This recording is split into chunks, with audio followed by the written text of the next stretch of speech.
रामकृष्ण हरे. सज्जन हो, आपण आपल्या भारतीय संस्कृतीमध्ये आपल्याला स्वर्गप्राप्ती व्हावी म्हणून जे जे पुण्यकर्म करत असतो त्यामध्ये धर्माच्या नावाखाली काही काही ज्या गोष्टी केल्या जातात त्यामध्ये वृक्षतोड, अनेक सणासुदीला झाडांच्या फांद्या तोडून त्याचं हे करून समिधा म्हणून यज्ञामध्ये वापरणं किंवा आपट्याचे फांद्या मोठ्या मोठ्या तोडून सोन्याच्या निमित्ताने दसऱ्याला बऱ्याच गोष्टी अशा आहेत की तिथे वृक्षतोड होते. आणि ते जे दैवत आहेत, म्हसोबा ओटवा वगैरे असे काय दैवत आहेत की त्यांच्या पुढे बली दिला जातो, हत्या केल्या जाते पशूंचे. आणि आपली कल्पना काय असते, असं केलं म्हणजे स्वर्गाची प्राप्ती होते, पुण्यकर्म होतं. म्हणजे देवाच्या नावाखाली सणासुदीच्या, आपल्या भारतीय संस्कृती सणासुदीच्या याच्या खाली जे अति प्रतिकात्मक असणं तर हरकत नाही आहे, पण तसं न होता जे बेसुमार वृक्षतोड केल्या जाते आणि बेसुमार पशूंची हत्या होते, तर त्याच्यावर सुभाषितकाराने उपरोधक टीका केलेली आहे. ऐका श्लोक.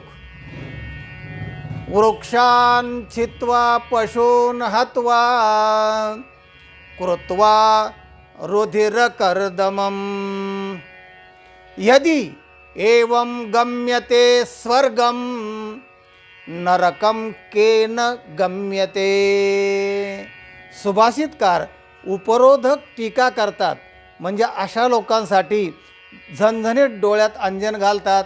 ते म्हणतात, तुम्ही पुण्यासाठी, स्वर्गाच्या प्राप्तीसाठी, पुढे आपलं चांगलं व्हावं, कल्याण व्हावं, यासाठी वृक्षान् छित्त्वा, झाडं तोडता, झाडाच्या फांद्या छाटता आणि मोठमोठे चांगले सौंदर्य असणारे फुलांचे मोठे मोठे हे करून तोडून टाकता. वृक्षान् छित्त्वा पशून् हत्वा, पशूंची हत्या करता. कृत्वा रुधिरकर्दमम्, आणि रक्ताचा सडा करता त्या देवतेपुढे, चिखल करता. एकदा तर मोठी घटना घडली. शनिवारवाडा पटांगणात आम्ही 30 वर्ष कार्यक्रम केले, सांस्कृतिक कार्यक्रम. आणि त्याच दिवशी म्हणजे तो आमचे कार्यक्रम असायचे, एक तर 26 जानेवारी आणि 1 मे कामगार दिन, बहुतेक कामगार दिन असेल किंवा 26 जानेवारी असेल. कारण काळवाईच्या डोंगरावर इतकी दुर्घटना घडली आणि त्याच्यावर 400-450 लोक मेले चेंगराचेंगरीमध्ये. आणि तिथली ज्या घटना आहेत, तुम्ही अजूनही ती यूट्यूबला प्रसंग असेल जरूर पहा, की त्या अशा घटनेमुळे की त्या दिवशी आमचा शनिवारवाड्याचा कार्यक्रम बंद ठेवावा लागला. महाराष्ट्रातले कार्यक्रम सगळे सरकारने बंद ठेवले. एवढी मोठी दुर्घटना वाईट घडली आणि ते शोकप्रित्यर्थ तो कार्यक्रम होता. तर एवढं अति आपण करतो की बेसुमार. तर हत्वा पशून हत्वा कृत्वा रुधिरकर्दमम, हे रुधिरकर्दम म्हणजे रक्ताचा चिखल, तो तिथे झाला होता. आणि तो प्रसंग मला अजून आठवतो आहे की त्या दिवशी आपल्या शनिवारवाड्याचा सांस्कृतिक कार्यक्रम, सरकारी कार्यक्रम तो असतो, तो आम्हाला बंद करावा लागला. 30 वर्ष आपण तिथं कार्यक्रम करत होतो. तो ती एक दिवसाचा ऐतिहासिक ती घटना आहे. तर सुभाषितकार सांगतात की बाबा रे, वृक्षान् छित्त्वा पशून् हत्वा कृत्वा रुधिरकर्दमम्, रक्ताचा तुम्ही चिखल करताय. यदि जर एवं गम्यते स्वर्गम, जर या कारणामुळे किंवा या कृत्यामुळे जर स्वर्ग मिळत असेल तर, श्लोकार म्हणतात स्वर्गम, तर नरकम केन गम्यते, मग नरकात कोण जातात. मग ह्या असल्या कृत्याने जर स्वर्ग मिळत असेल तर ही उपरोधक टीका आहे. तर मग स्वर्ग कोणाला मिळतो, अर्थ जाणून घ्या. आणि उपरोधक असल्यामुळे तुम्ही तिकडे विचार कराल असे इच्छा करतो आणि तुम्ही हे सोडून देतो. यदि एवं गम्यते स्वर्गम तर नरकम केन गम्यते, तर नरकात कोण जाणार मग. आणि संतांनी पण अट्टहासाने असं कितीतरी वर्णनं केलेली आहेत. आणि तुकाराम महाराज पहा, तिळ जाळिले तांदूळ काम क्रोध तैसे चिखळ, तेळ जाळिले तांदूळ.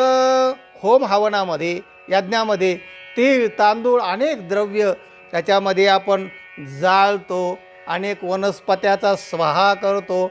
महाराज त्याच्याकडे लक्ष वेधताना असं म्हणतात, तीळ जाळिले तांदूळ आणि अंतःकरणात जे कामक्रोध आहेत की ज्याच्यामुळे आपल्याला दुःख होतं, स्वर्ग आणि नरकाच्या हे आड येणारे काम एष क्रोध एष रजोगुण समुद्भव हा महाशनो महापापमा वेद्येन मिह वैरिणम.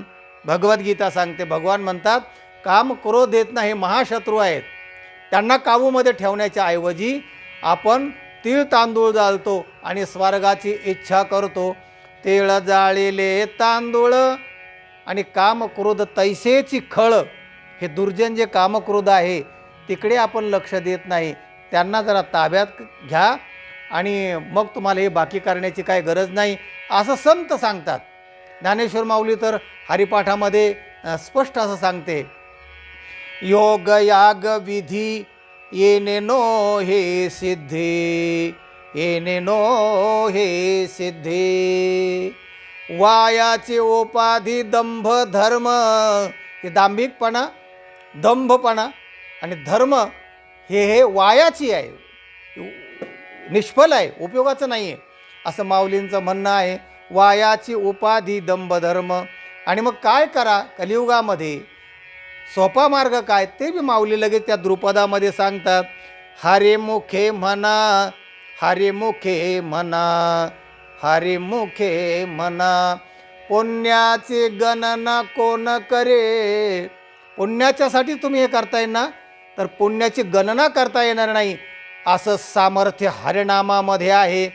ते मुखाने म्हणा, तुम्हाला पुण्यच पुण्य लाभेल. तेव्हा या ज्या गोष्टी आहेत याच्यावर भर देऊ नका आणि हरिनामावर भर द्या, सात्विक कर्मावर भर द्या. आणि जो आपल्या संस्कृतीचा याला जपा, पण प्रतिकात्मक जपणं अति करू नका की ज्याच्यामुळे आपल्या पर्यावरणाला धोका पोहोचेल, ज्याच्यामुळे आपल्या दैनंदिन जीवनावर धोका पोहोचेल आणि सात्विक कर्म कमी होईल. तर ते वाढवा आणि हे कमी करा. संतुलन राखा. आपलं संतुलन राखलं तरच जगता येईल, लक्षात घ्या. जर का तुम्ही हे अतिरेक करत चालल्या, आता बघा ना, व्यसनाधीनता इतकी प्रचंड वाढलेली आहे की त्याला जोडून मांसाहार येतो, त्याला जोडून चोऱ्या माऱ्या येतात, त्याला जोडून खोटेपणा येतो. अशा कित्येक गोष्टी याच्यामुळे वाढतात. तेव्हा सात्विकता तात्विकता वाढवा, भक्तिभाव वाढवा, सज्जनाचा संग वाढवा, चांगलं वाचन वाढवा. त्याच्यामुळे सात्विक समाज निर्माण झाला की जे ही जी प्रवृत्ती आहे त्याच्यावर दबाव राहील आणि आपलं संतुलन बरोबर राहील. हा ह्या व्हिडिओचा तात्पर्य अर्थ आहे. हा व्हिडिओ इतरांना पाठवा, लाईक करा आणि चॅनलला सबस्क्राईब करा. रामकृष्ण हरी.